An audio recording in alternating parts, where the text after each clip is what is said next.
Namaha. Harihi Om. Will you do the invocation?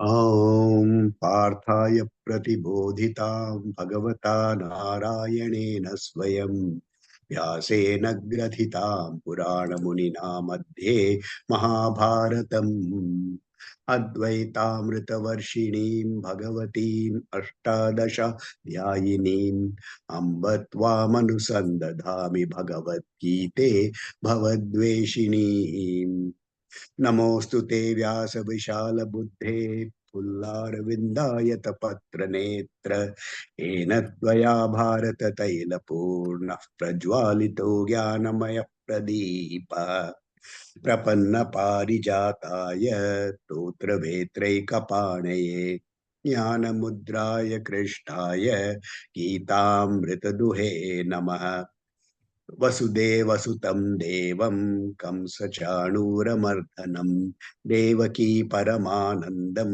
कृष्णं वन्दे जगद्गुरुम् भीष्मद्रोण तथा जयद्रथजला गान्धारनीलोत्पला शल्यग्राहवती कृपेण वहनी कर्णेन वेलाकुला अश्वत्थाम विकर्ण घोर मकरा दुर्योधनावर्तिनी सोत्तीर्णा खलु पाण्डवैरणनदि कैवर्तक केशवः पाराशर्यवचः सरोजममलं गीतार्थगन्धोत्कटं नानाख्यानककेसरं हरिकथा सम्बोधनाबोधितम् लोके सज्जन षट्पदैर्हरः पेपीयमानं मुदा भूयाद् भारत पंकजं कलिमलः प्रध्वंसिनः श्रेयसे मूकं करोति वाचालं पंगुं लङ्घयते गिरिं यत्कृपातमहं वन्दे परमानन्दमाधवम् यं ब्रह्मा वरुणेन्द्र रुद्रमरुतः स्तुन्वन्ति दिव्यैस्तवैः वेदैः साङ्गपदक्रमोपनिषदैः गायन्ति यं सामगा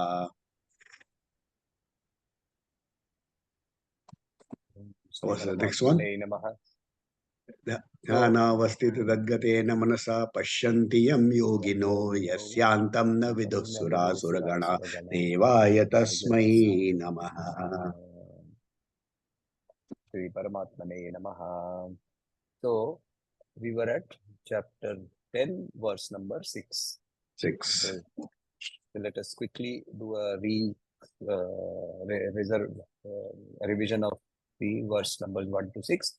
Sri Bhagavan Uvacha Bhuya Eva Mahabaho Shunu Me Paramam Vachaha Yatte Ham Priyamanaya Vakshyami Hitakamyaya.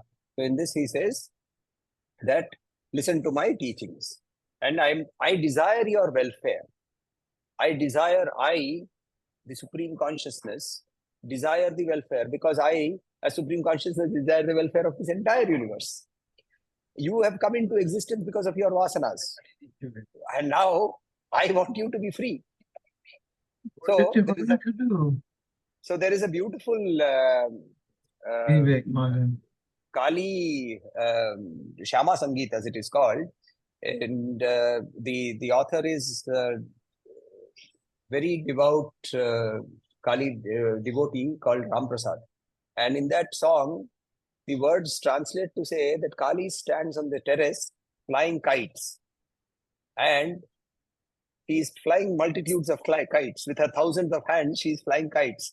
And one of them gets cut and flies away. She dances for joy, saying, Bokatta, Bokatta. You know, in the Kai Poche, they say in Gujarat, so this is Bokatta in Bengali. They say Bokatta, and it has gone, and she dances with joy.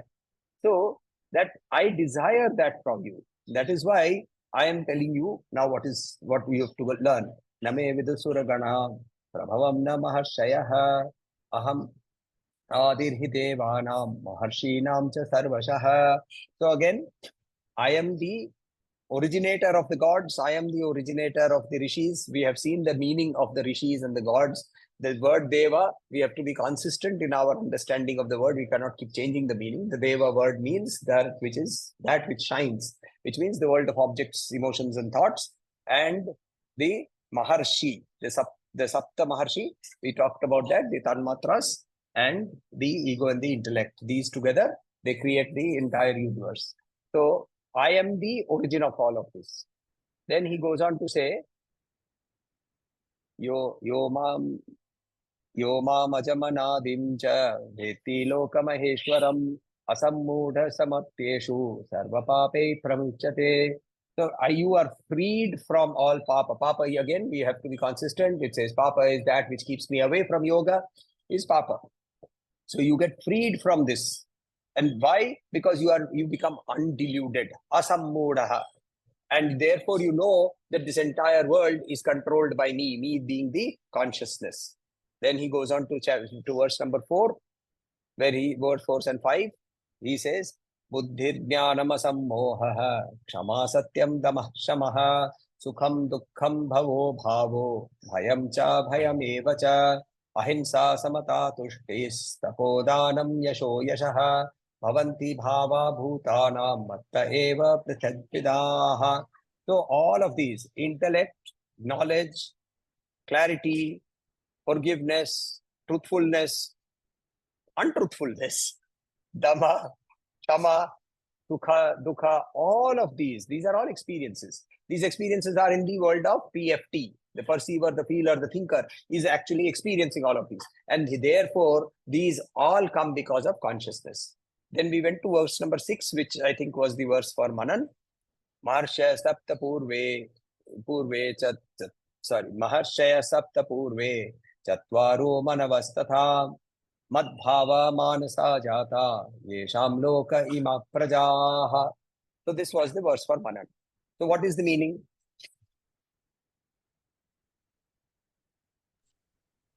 So I was trying to find what could be the meaning of the Chatvaro, the four manus. In various translations and commentaries, they are talked about as the four sons of Brahma, the Savarna, something, I don't know what the name is, the four, who actually did not, they went into deep tapas and they did not procreate. So it is those manus it's talked about here is what many of the commentaries say. And I was trying to link it because of Maharshi, we already said that the Saptarishis are the thing. So how can this be linked in the same way? And I struggled all week until just now before I was having my sleep. And in my sleep, I was thinking about the Chaturvida Phala. If that somehow is the four manus. Like before it was the illuminators and the seven rishis. Now it is talking about the seven rishis and the outcome, which is like the Chaturveda Phala. I don't know. I wonder if it is that. So, see, the Maharshis, the Tanmatras, along with the two great illuminators, together, all of that, the seven, is what creates this cosmos. Correct? So here is the samashti. Now, however, you and I are not operating in samashti. We are not operating at the cosmic level. We are operating at what? The individual level. What is this individual level? Sattvaru, manuho. That which is born out of my mind. What is born out of my mind? Manas, buddhi, swayamahamkara, chit. Right? These are the four. My individual world is created out of these four. My manas, my buddhi, not my sharir. Sharir is jada, right? Advaita does not bother with the sharir. So, because it does not say, oh, if you are going to bother with the sharir, then the whole concept of man, woman, all of these are completely eliminated in Advaita. So the sharir is only an external vehicle. I'm not bothered with the vehicle. But what is driving this vehicle? This vehicle is driven by manas, it is driven by buddhi, it is driven by ahamkara, the small ahamkara, not the cosmic ahamkara, and the chit. Right? So the chit means here the life force. So these four together create my individual consciousness, isn't it? My individual world with which I identify. Now, what is he saying here? He is saying here that these four, that means the cosmic entity and the individual entity are all me. They are all born from me. And therefore, this entire prajaha, whether at a cosmic level or at a vyashti level, when you see individuals separated at an individual level, or I see everything together and I say humanity, all of this is only nothing but me. So here is that small tinge. He has started changing the arguments. See, he has understood up to chapter 8, chapter 9, Rajaguhya, Rajavidya Yoga. He went into very straight into Brahman. And then Krishna realizes, my student isn't going to grasp this very easily because he is embroiled in the world of objects, emotions, and thoughts. Right? He still thinks of himself as the perceiver, feeler, thinker, because he identifies with the body, mind, and intellect. Because his aham, the omkar, is covered by the vasanas. Right? This is Gurudev's chart. Right? So because of this, now Sri Krishna starts slowly changing the arguments and he brings in the concept of Ishvara, where he's saying that the cosmic and the individualistic both are me. Till now, he has not separated the two. Do you realize that? Up to chapter 9, we have no separation of individual and cosmos. In chapter 7, 8, 9, he has only talked about the cosmic. He has only talked about Brahman. In chapter 10, he introduces the concept of cosmic. And he says that Maharsha Sapta Purve Chatvaro Manavastatha Madbhava Manasajata, these all originate from me. Yesham Loka Ima Prajaha. He explains that in the next verse very beautifully. See that. Let's take the next verse. Etam vibhuti yogam cha, etam vibhuti yogam cha, mama yo veti tattvataha, mama yo veti tattvataha, etam vibhutim yogam cha, mama yo veti tattvataha, sovikambena yogena, sovikambena yogena, युञ्जते नात्र संशयः युञ्जते नात्र संशयः सोऽविकम्पेन योगेन युञ्जते नात्र संशयः एतां विभूतिं योगं च मम यो वेत्ति तत्त्वतः सोऽविकम्पेन योगेन युञ्जते नात्र संशयः. So here he says, etam, these, vibhutim, glories, yogam, the powers, the glories and the powers, cha, me, mama, my, yaha, those, veti, no, tattvataha, in the reality, in truth, saha, they, avikampena, without wavering. Right? Kampanam means to waver. Avikampena, without wavering. Yogena, in this yoga, yunjate becomes one. Yuj, we know the word, root word yuj, to join. Yunjate, natra, na, atra, natra, never, here, samshayaha. So there is no doubt that those who truly understand my glories and my powers become united with me through this unwaveringness in their yoga. Now, let us understand this. What is this vibhuti and glories? Vibhuti and powers. Vibhutis. Vibhutis basically means the, one could say these are the that which glorifies. Right? The word vibhu means he who is glorious. He who is glorious. Vibhuti, that which glorifies. And yogam here, we have to see that word in the context here means the powers. So those things that glorify those powers. Here we have to understand one very clear thing. At the cosmic level, the Saptarishi and that which motivates the Saptarishi And at an individual level, the four Kumaras, very rightly, you are whatever you were looking for, they are the four Kumaras. Sanat Kumara, Sanak Kumara, Sadananda, etc., etc. Right? These are the four Kumaras. They were the first mind born of Manu. Chattvaru Manavaha, coming from the mind. Manavaha, from the mind of Brahma. These four that were born out of the mind. What is born out of the mind? Manas, Buddhi, Ahamkara, and Chit. These that have been born out of that mind. These four at an individual level. They are all motivated by the same thing. You, Arjun, you are dumb. You are not understanding this. Ishvara and you are the same. Only the difference is in quantity, not in quality. Each drop of water is a microcosm of the ocean. But the drop can never be the ocean.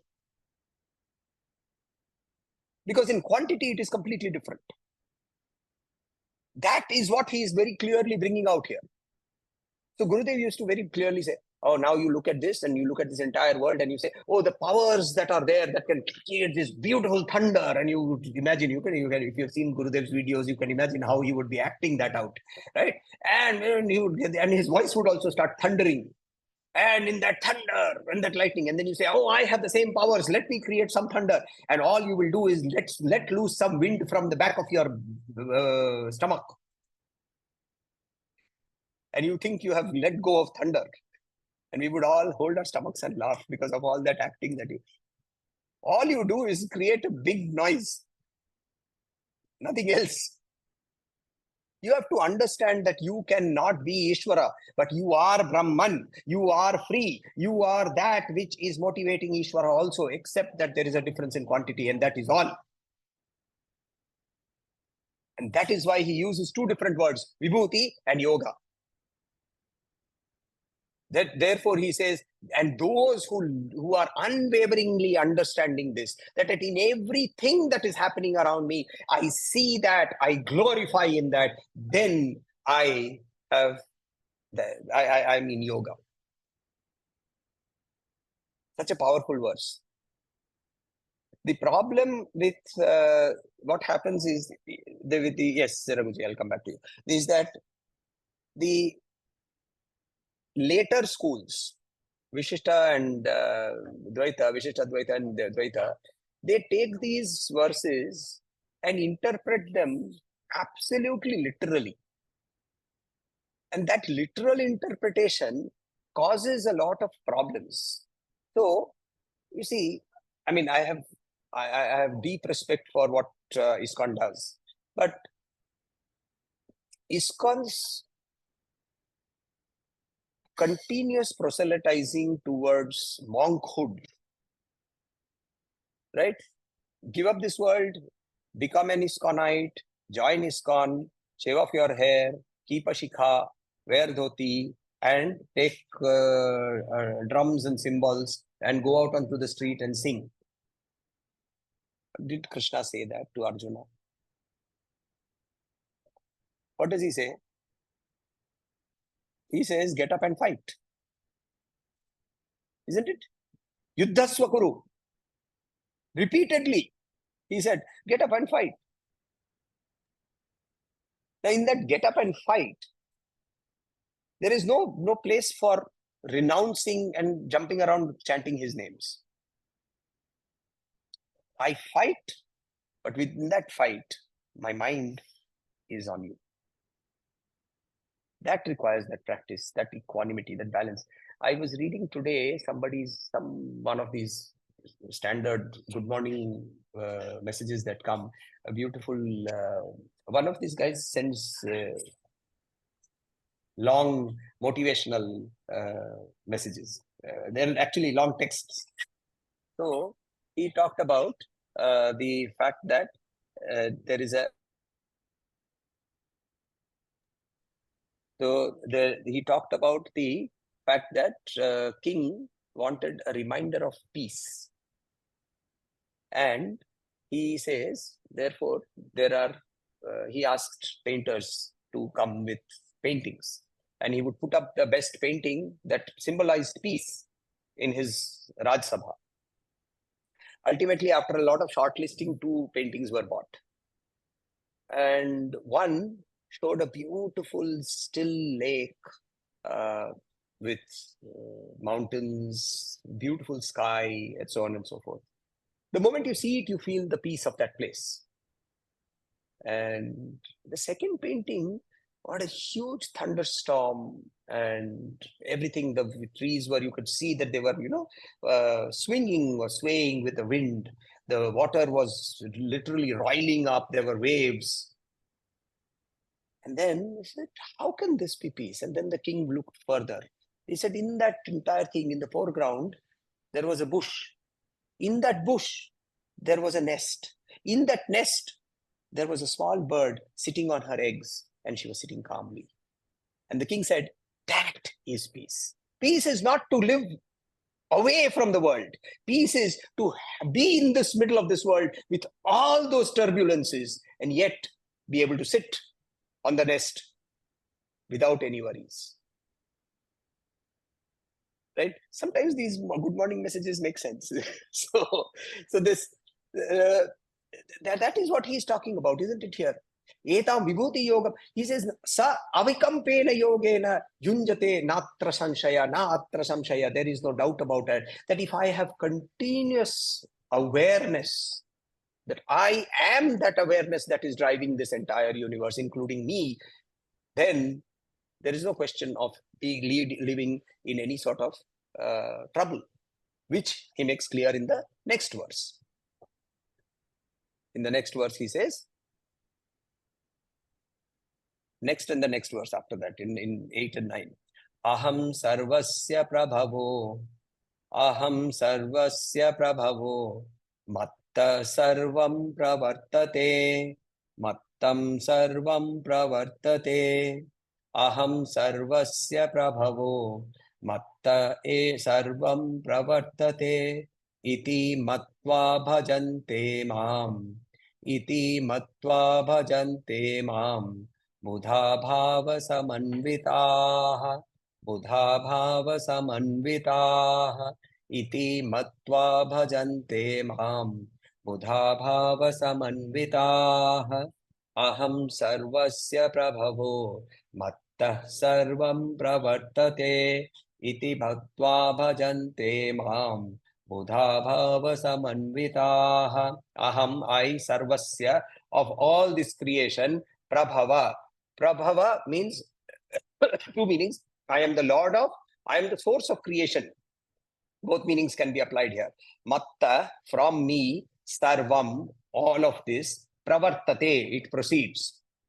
Right? It comes into being. Pravartate. Pravartanam means to start, the wheel rotating. Iti, this, matva, having known this, bhajante, those who are doing bhajana. Bhajana here means who are keeping their mind constantly on that is called bhajan, right? Again, literal meaning, those who are taking their, who to keep this in mind and do bhajan, that is not the meaning here. Iti matva bhajante, mam, me, buddha, the wise, bhava samanvita. They are samanvitaha. They are endowed with that great devotion, with that great faith. With that great faith, those. So now remember one thing. Which comes first? Practice or devotion?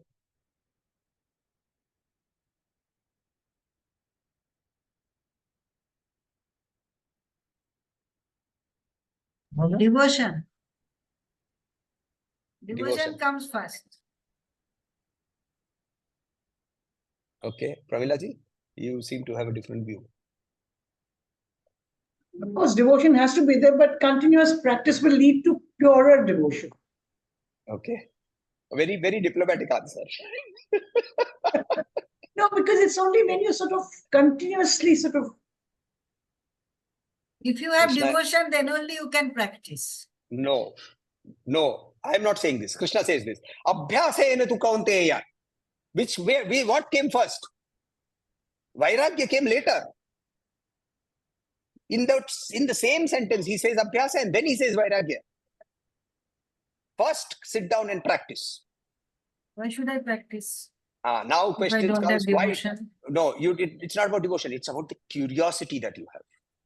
Hmm. It is about your jignasa that is driving you, not your devotion. Which is why, has he explained bhakti till now? I told you, bhakti yoga comes when, after I have reached a stage where I am seeing the eternity. Chapter 12. Bhakti will come much later. Bhajanti here means to keep the mind in one place. But Samir, you have some target, no? You have some objective in mind. You just don't practice for nothing. No, so You your have some objective, target, and then Yes. then you realize that target is Krishna. so your first target. What is your first target? The first target is, who am I? Your first target is, That is Krishna. That is Krishna. Whatever way you look at it, that is Krishna. Brahman, Partha- Atman, whatever it is. Parthada, these are No. only words for you. They are only words for you. I'm sorry, I'm being very critical here. Right? They are only First, words. Krishna, They are only Krishna words. is a Hold on. They are only words. Right? I have told you that you are an Atman. And you have taken that to be Yes. truth. You have taken that to be true. Correct. Is that your Either experience? I know or I believe in you. I cannot know it myself. I have to but believe in you. No, that is my There are point. two ways only. No, there is the third way. What is the That third is way? the point. Sit down and practice. Why should I sit down and practice if I Because have you no have to answer. target? See, I have to go to Goa, you said. First, I know Correct. I have to go to Goa. No, I don't Correct. know. I have to go to Goa. I start walking. How will I go to Goa? So first I decide I have to achieve Krishna. Then I sit down and practice. Correct? Now you explain this to me. Okay, I will. Krishna has created this problem because he has written in so many ways to confuse us. I tell you, that is also my question. Why he has confused us so much in Bhagavad Gita? But yes, okay. Anyway, yes, Raghuji.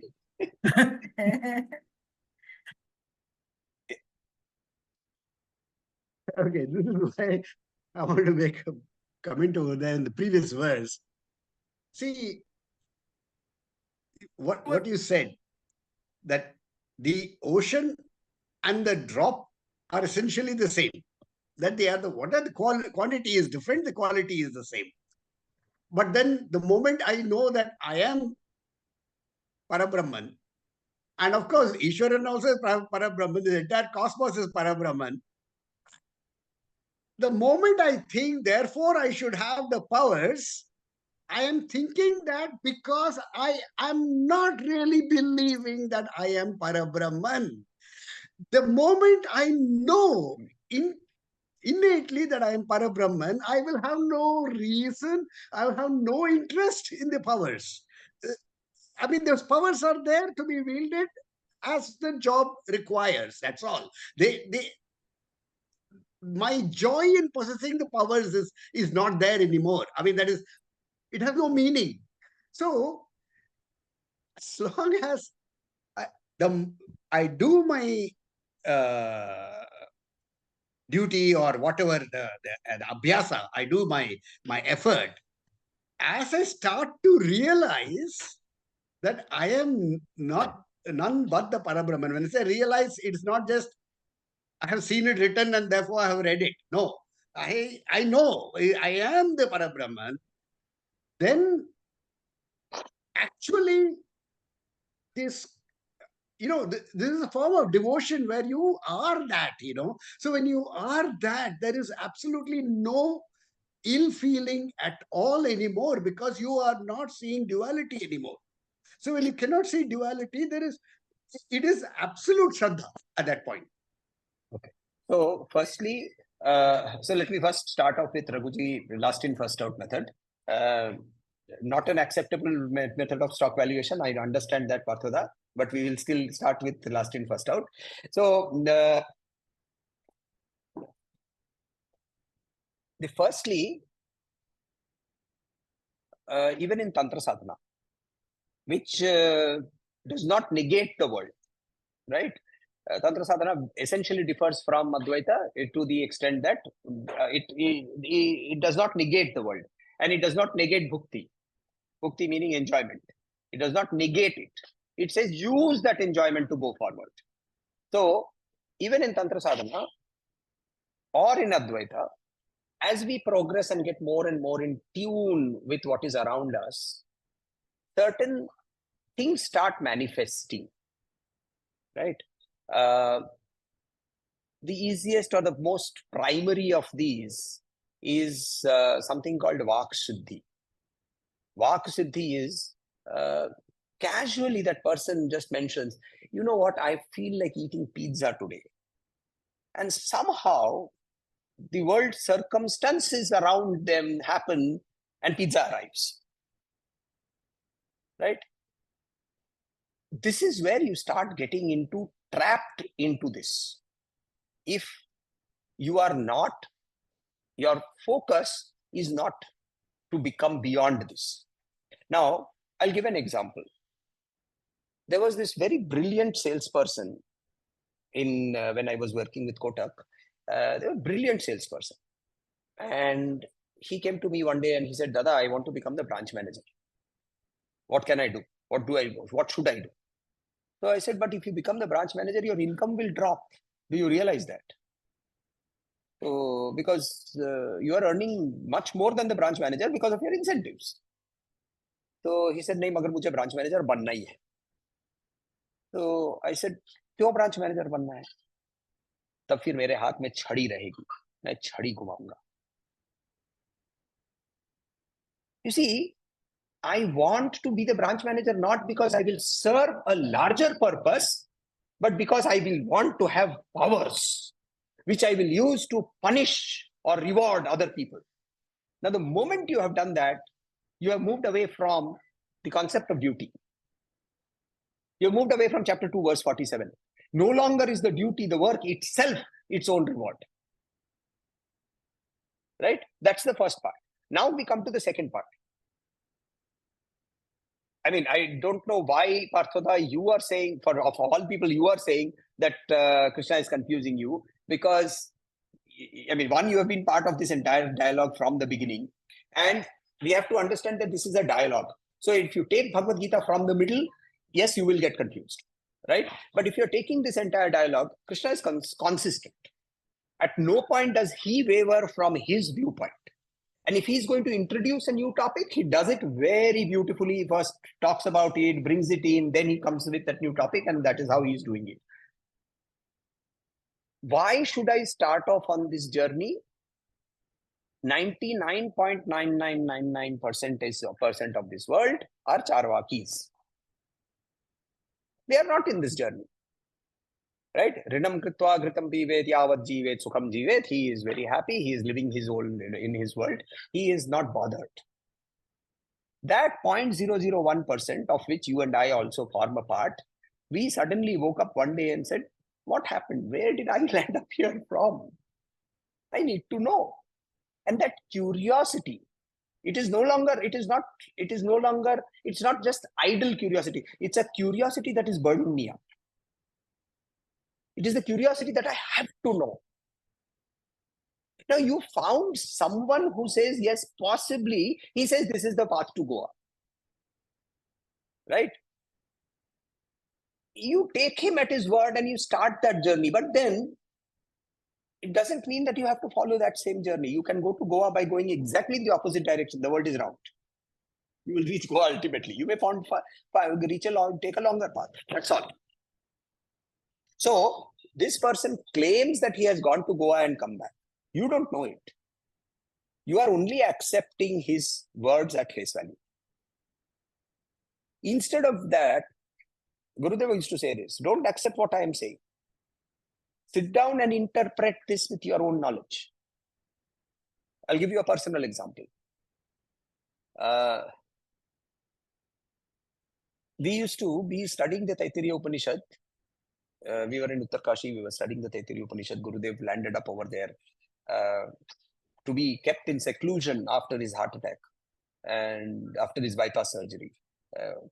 We were about 28 or 29 young brahmacharis And he was not going to be in seclusion with such 28 young minds to be molded. And we were very fortunate. We did the entire Taittiriya Upanishad with him.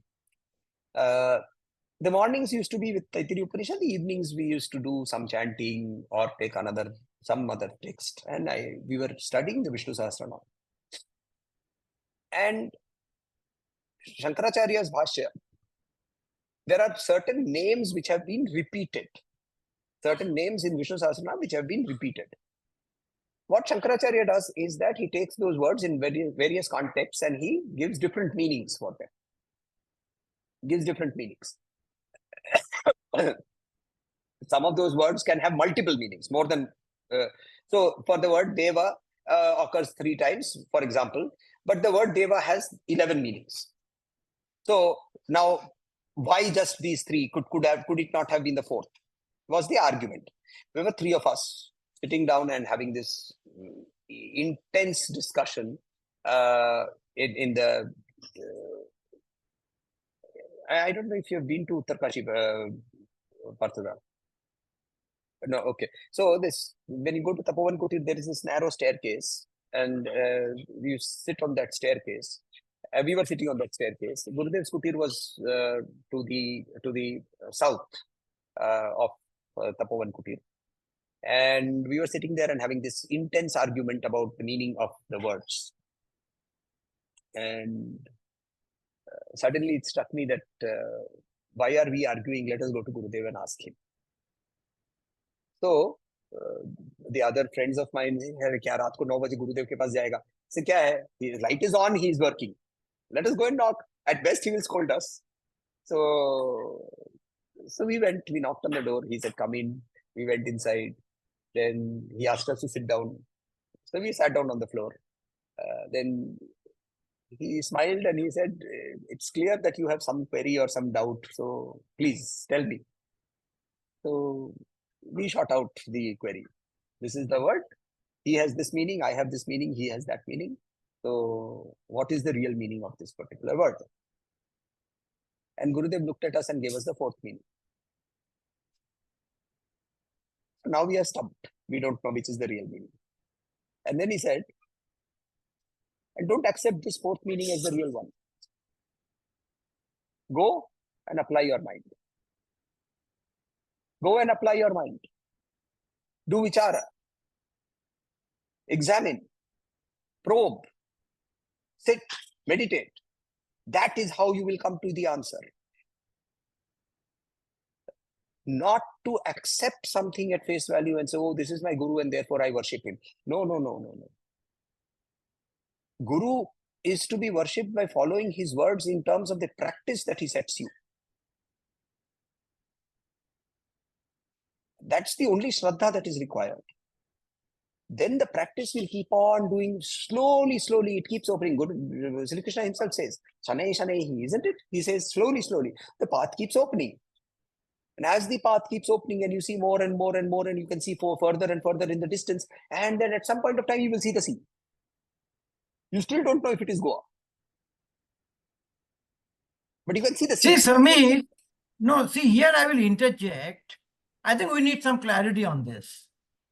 What happened with us? Let us look at our own life. Why to look at somebody else's life? We grew up in an atmosphere where we used to listen to Bhagavad Geeta, chanting somewhere, parental thing, whatever. So we did not listen to Quran. We did not listen to Bible. We did not listen to Guru Granth Sahib. We listened to Bhagavad Geeta. That's all. Now, when we grew up, we said, who has written this Bhagavad Geeta? Vedabhas. Okay, let us read. See how it happened. We read. Vedabhas is not telling that this is what is his thing. He is telling Lord Krishna said this. And Vedabhas said it is his teaching. We would have worshipped Vedabhas himself. Today we are worshipping Lord Krishna because Vedabhas have said Lord Krishna is telling this. Okay, let's look at the sequence. Now we are glorifying Lord Krishna and then we are reading this. Lord Krishna is telling, now we have reposed the total faith in Lord Krishna. In other words, weather bad. Okay. Now he's telling you do this step by step, step by step. Then he said, okay, we must practice. We must discover this self, which is beyond our body, mind, intellect. Which is that? Then we are sitting down in meditation, thinking about that. See, this has progressed like this. See, today we have faith in you. Because we have faith in you, we are listening to what you are telling. Why should we listen to you? So first, what is that faith? Now, this faith you say in various names. You can say devotion, you can say trust, because I don't know what you know. Sorry. I- Let me interrupt. Let me interrupt. Yeah. Faith is Shraddha. Devotion is Bhakti.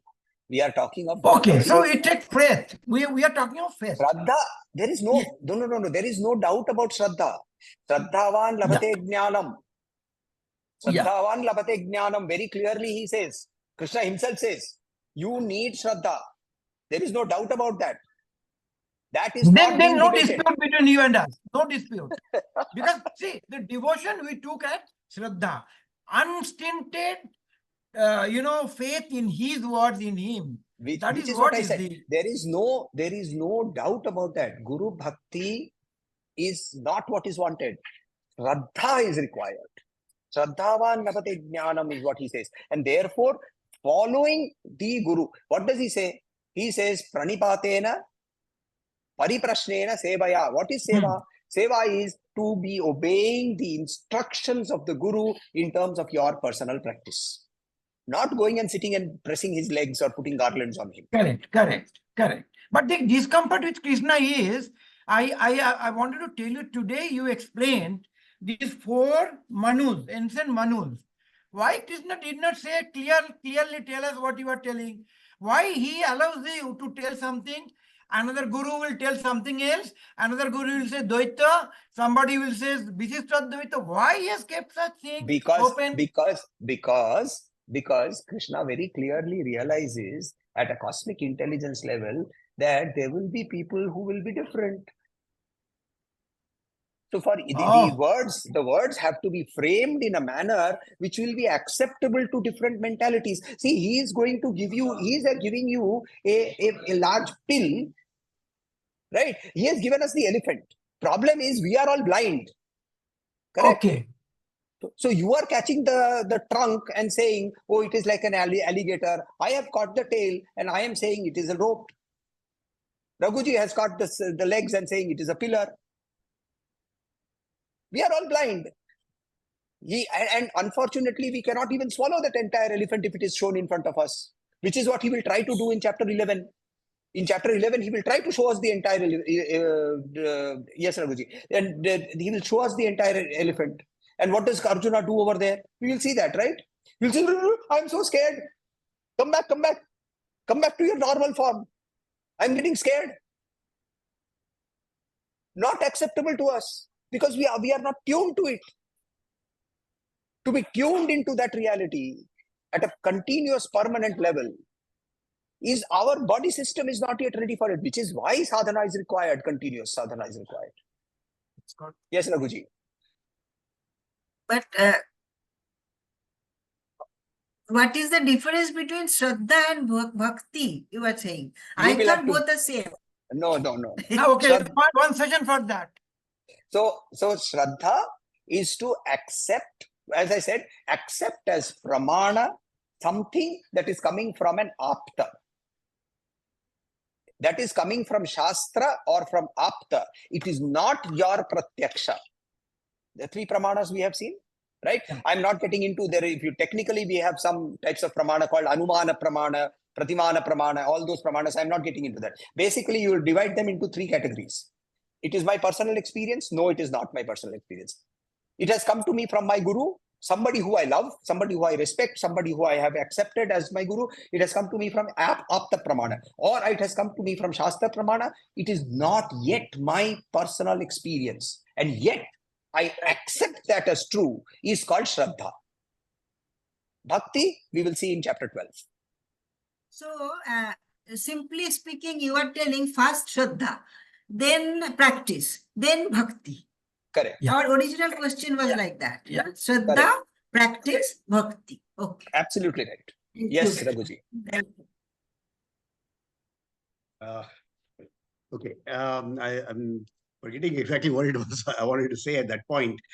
So the thing is this, why is something not laid out in simple language?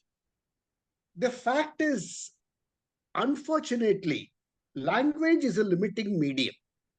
The only way we will understand, completely internalize this is if we introspect, interpret, utilize in our life, realize we have interpreted wrong, then look again at it, and then realize something else, and we look at it from different angles. That is the only way we will understand, which is why I have always maintained that in our philosophy, there is no such thing as blasphemy. Blasphemy means it is said in the book this way and you are saying something different. No, there is no concept of blasphemy. You are allowed to misinterpret something because we are so, limited that we think our entire existence is just this life, when the soul is infinite in its time span. And so if we make a mistake, it doesn't matter because it's only a mistake in the matter of years when our life is infinity. So when our life is infinity, these years mean nothing, right? So it is okay to make a mistake. But every mistake, vidya, avidya, kari, vidya, both of them, vidya and avidya, generate vidya. So just to add on to what Raghuji said and to perhaps further clarify, let me give you a very interesting Zen comparison. The Zen master asked the student. The student was given a lot of practices to do, right? So he was doing those practices. Then he came back and said, "Master, I have not yet achieved Zen." Right? Achieved Zen. Zen is a word which is a Japanese word, which comes from the Chinese word Chan. The best way to spell it in English is Tchan, Chan, which itself comes from the Sanskrit word dhyana. From dhyana, Chan to Zen, right? So he has, I have not yet achieved Zen. So the master says, come, sit, and contemplate on the sound of one hand clapping. And the moment the master says this, the student achieves Zen. Because what happened? His mind stopped functioning. One hand clapping, totally got confused. And it stopped functioning. Overdose of, it short-circuited. And the moment the mind short-circuited, it arrived. Now, that is the reason as to why a specific exact wording itself is a limitation. We have seen that in Aparoksha Anubhuti, right? Where in the preface to the work itself, Acharya himself says that the word Anubhuti is a wrong utilization. Hence, and the Upanishad says the eye cannot reach there, the mind cannot reach there, and so on and so forth. So, the wording has to be such that it is applicable to various people in various ways in which in their lives they can apply it and elevate themselves to by one step at a time, which is why Krishna is Guru, Jagat Guru. If he had given it only to Arjuna in only Arjuna's context in that specific period of time, then for us to understand Bhagavad Gita also, we would have had to go and stand in the middle of a battlefield. Not realizing that we actually are in the middle of a battlefield, aren't we? Senayor Ubhayor Madhye. We are in the middle of a battlefield. And in that middle of that battlefield, so Vedavyas could have interpreted that and given us the interpretation also.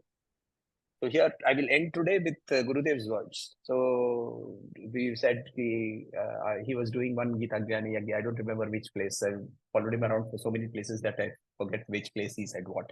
But somebody asked him, a question answer session, that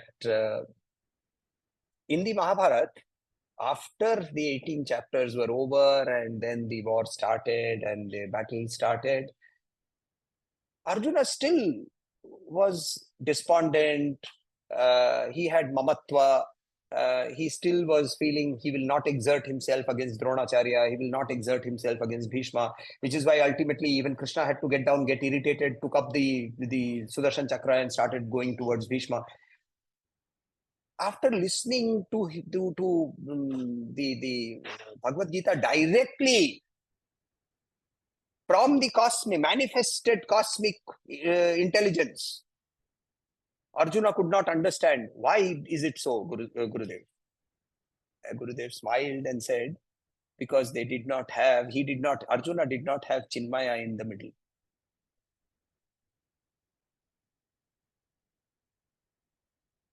Because each one of us is an Arjuna who needs that interpretation. And therefore a Chinmaya is necessary. But I really sympathize with Arjuna. Whatever you say, that poor chap, and he has gone on telling, I'm confused. Krishna was confusing him in the battlefield. Achha, no, sorry. It is over. I just wanted to remind you. I was waiting for you to. You said that chapter 8, 1 and 2, Adibhuta, Adidevata, and all. That meaning is not the meaning what is actually attributed to them. And you told us to do Manan. I wanted you to clarify that in the next we'll session. Do that. Please, huh? Yes. Okay, thank you. We'll do that. Thank you. Om Shanti Shanti Shanti. Harihi Om Shri Gurubhyo Namaha. Harihi Om.